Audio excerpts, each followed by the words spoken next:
All right, folks, let's talk about what just happened in the markets last week, because it was one of those weeks where you go to bed thinking everything is fine and you wake up to a completely different world. That is not an exaggeration. This past week was genuinely one of the most dramatic, confusing, and stressful weeks on Wall Street in a very long time. So let's slow it down, break it all apart, and make sense of it together. Because honestly, once you understand what's going on, it actually makes a lot of sense. So here's where everything started. Late in February, the United States and Israel launched military strikes on Iran. Now, if you're a fifth grader, think of it this way. Imagine two kids who have been arguing on the playground for a long time. Suddenly, one of them throws a punch. Everything changes after that moment. The whole playground gets nervous. That is basically what happened in the Middle East. And when the whole playground gets nervous, markets get nervous too. Because markets, at their core, are just millions of people making decisions based on how confident or scared they feel about the future. Now, the first thing the market had to figure out was, what does a war in the Middle East actually mean for everyday life and for the economy? And the answer came fast. Oil. That is the word of the week. Oil, oil, oil. Here's the thing about the Middle East. There's this narrow stretch of water called the Strait of Hormuz. Think of it like a really important door. About a third of all the oil that travels by sea in the entire world passes through that door. And when the war started, that door basically shut. Ships stopped going through. Big shipping companies like Maersk, one of the largest container shipping firms in the world, said they were suspending all crossings through the strait until further notice. Container shipping giants suspended operations through the strategically vital Strait of Hormuz and rerouted vessels around the southern tip of Africa. That's like having to drive around the entire continent instead of taking the highway. It takes longer and it costs a lot more. So what happened to oil prices? They went absolutely crazy. By the end of the week, West Texas Intermediate crude oil broke above $90 per barrel and ended the week with a 35% gain, its biggest weekly surge since oil futures trading began in 1983.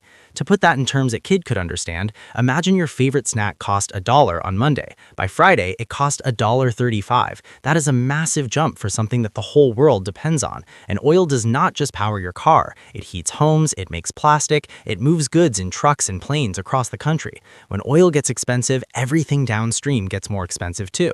Now, this is where it gets interesting because the stock market had to process all of this in real time while it was still happening.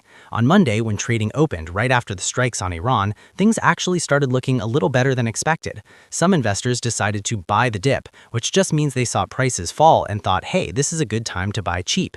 The S&P 500 ended Monday just above the flat line, rebounding from sharp declines earlier in the day as investors bought the dip following the US and Israel strikes on Iran. Tech giants like Nvidia and Microsoft got a lot of attention because investors thought big, cash-rich companies might be able to ride out a war better than smaller ones. So Monday did not end in disaster, but Wall Street stayed nervous. Tuesday, things got rougher. Technology stocks, semiconductor companies, memory chip makers, all of them started falling. Shares of memory names were down sharply in early trading Tuesday amid the broader sell-off. Micron and Western Digital were off by more than 8%. And it was not just tech. The fear gauge, which is a real thing investors track called the VIX, started climbing. Think of the VIX like a thermometer for how scared investors are. The higher it goes, the more people are freaking out. Wednesday brought a twist, and this is the part people were really watching. Bitcoin, of all things, started rallying. Bitcoin rose above $70,000 on Wednesday, marking its first time above that critical level in more than 2 weeks. Some investors were buying Bitcoin because they were asking a question that people ask during every major crisis. Is there something out there I can own that holds its value when everything else is falling apart?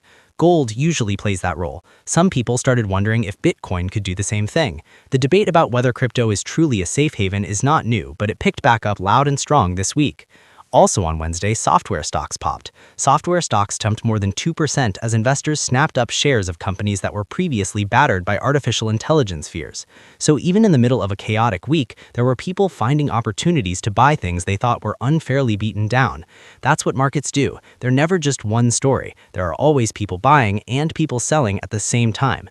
But wait, it gets a little weird. By Thursday and especially Friday, the positive momentum fell apart completely. And here's why. The US government released the jobs report for February. This is basically a monthly part card for the American economy. How many people got hired, how many people are working. And this report was bad, really bad. Not only did payrolls decline by 92,000 in February, but monthly payrolls for December and January were revised downward by 69,000.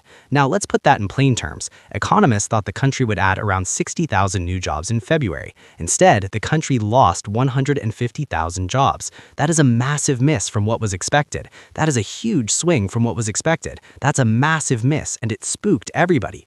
Think of it this way. If you thought your friend was going to show up with pizza and they showed up with nothing and told you they lost their wallet, that's a rough surprise. The jobs report felt like that to Wall Street. The unemployment rate ticked up to 4.4% following a historically poor year for the jobs market in 2025. Investors now had two big problems to deal with at the same time: war in the Middle East and a weakening job market at home. Here's the thing about why the jobs report matters so much right now. The Federal Reserve, which is basically the boss of American interest rates, had been hoping to start lowering rates later this year. Lower rates make it cheaper for people to borrow money, buy homes, start businesses. It generally helps the economy grow. But here is the trap. If oil prices keep surging because of the war, inflation comes back. Inflation is when prices for everyday stuff go up. And the Fed fights inflation by raising or keeping rates high. So now you have a situation where the economy looks like it needs help from lower rates, but oil prices look like they might push prices higher and stop the Fed from doing that. That is a very uncomfortable position, and markets do not like uncertainty. The Dow Jones Industrial Average lost 453 points on Friday to end at 47,500. The S&P 500 fell 1.3%. The Nasdaq Composite dropped 1.59%. For the whole week, the Dow finished 3% lower, the S&P 500 fell 2%, and the Nasdaq was down 1.2%. Those are not catastrophic numbers, but they are real losses, and they came on top of a market that was already feeling shaky heading into February. Now, let's talk about who got hit the hardest and who actually came out ahead. Airlines got destroyed this week. United Airlines tumbled nearly 4% after its CEO said the spike in fuel prices would have a meaningful impact on first quarter results. Delta Airlines lost 4% and Southwest Airlines dropped 6%. Think about it from a basic business standpoint. Airlines burn massive amounts of jet fuel. If jet fuel suddenly costs 35% more, that is coming right out of their profits. Cruise lines also got crushed because people start thinking twice about booking vacations when the world feels unstable. On the flip side, energy companies had a great week. Retail investors bought a record-setting amount of shares in the State Street Energy Select Sector SPDR ETF in Monday's session, according to research firm Vandatrack. The energy fund surged about 27% in 2026. When oil prices go up, the companies that drill for oil and sell it make more money. So while airlines were crying, oil companies were celebrating. That is how markets work. Every big event creates losers and winners at the same time. Now let's zoom out to the global picture, because this did not stay a US problem for very long. The pan-European stock 600 was on course for a 4.6% loss for the week, its deepest since the height of fears about a US-China trade war. Europe depends heavily on Middle Eastern oil. A war that disrupts supply hits European economies just as hard, maybe harder in some cases. South Korea had one of its worst weeks in decades. South Korea's Kospi plunged over 12% on Wednesday, putting it on track for its worst day in decades, extending a steep sell-off from the previous session. The Korea exchange actually had to temporarily halt trading entirely. That's called a circuit breaker, and it's basically like hitting an emergency pause button on the entire stock market so things do not spiral completely out of control. And this is the part people are really watching right now. As of this Sunday, oil prices broke above $100 per barrel for the first time in years. U.S. stock futures sank more than 1.5% on Sunday as investor concerns over the impact of Middle Eastern conflict deepened after oil prices surged above $100 per barrel. Wall Street analysts have been clear about what happens if this continues. If that key shipping route through the Strait of Hormuz stays shut for a long time, the global economy could be pushed towards recession. A recession, in simple terms, is when the economy shrinks instead of grows. People lose jobs, businesses cut costs, spending goes down, and things get really hard for a lot of people. Now back to crypto for a second, because the week for Bitcoin was a wild ride. It spiked above $73,000 midweek, but then pulled back hard after Friday's terrible jobs report. Since Wednesday, the largest cryptocurrencies slumped roughly 7% to around $69,000. So Bitcoin had a moment of hope in the middle of the week and then kind of gave it all back by Friday. Ethereum fell too, and so did Solana. The broader crypto market lost roughly $1 trillion of its total value over the course of 2026 so far. Bitcoin is down about 45% from its all-time high of around $126,000 hit last October. Some analysts are warning it could fall further. Others think the worst is priced in. Nobody agrees, which is honestly the most honest thing you can say about crypto.